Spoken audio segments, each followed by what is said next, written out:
Assalamu alaikum, fam. Hope you're doing well. So, as you know, this book is on the biography of Ghengis Khan. One very interesting thing that I read was this steppe strategy that the Mongols used.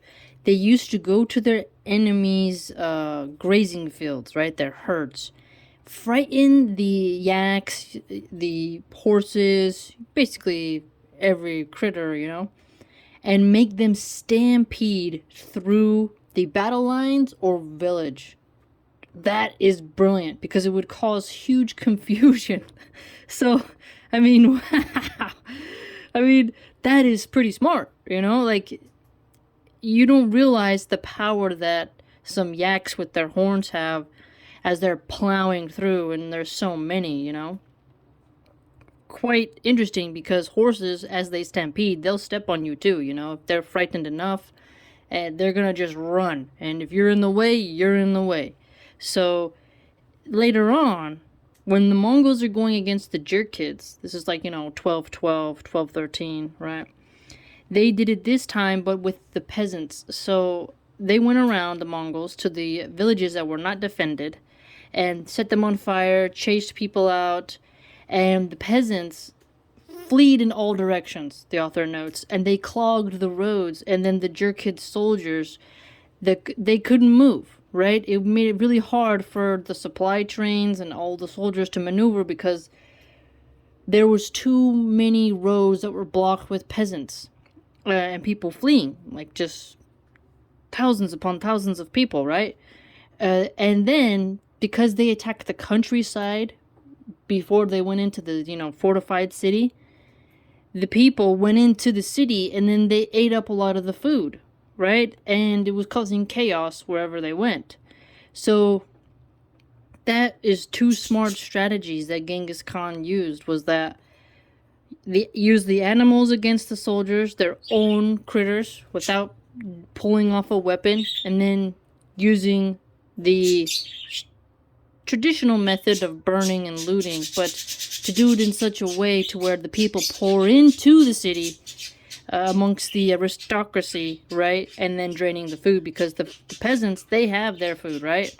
But you take that away, the people in the city can't feed all of them. So they were taking charge without having any type of siege weapons, right? Also, the Mongols would capture people, 10 people per each Mongol soldier, and conscript them to build walls and, move towers, to work to make things that the army needed, right? That was pretty fascinating because the Jerkid people had more population than the Mongols. Remember, the Mongols are pure cavalry force, right? And they utilized the peasants in two ways against the Jerkids: by employing them and by making them flee and clogging up the roads, preventing mobility, and also draining the food supply, and then also using their own animals against them as well. So even though the Jerkid had a fortified city, right, and they didn't have, too many cavalry, they had infantry and cavalry, still the Mongols under Genghis Khan are giving it to them, even though the Mongols are technically outnumbered and can't breach the walls as effectively yet. So that is pretty brilliant. I mean, obviously he was a formidable figure, right? But still, reading history, you see how the world became the way it was and what they did. I mean, no cell phones, no GPS, no rockets. This is just pure on the ground humans, not even having a way to text their battlements or send any type of radio signal. This is much different. And by the way, the Mongols used to have certain sounds and oral ways of transferring messages as well that were easy to memorize. So clearly, this man conquered quite a bit, but I just wanted to share those strategies with you, so it's quite interesting.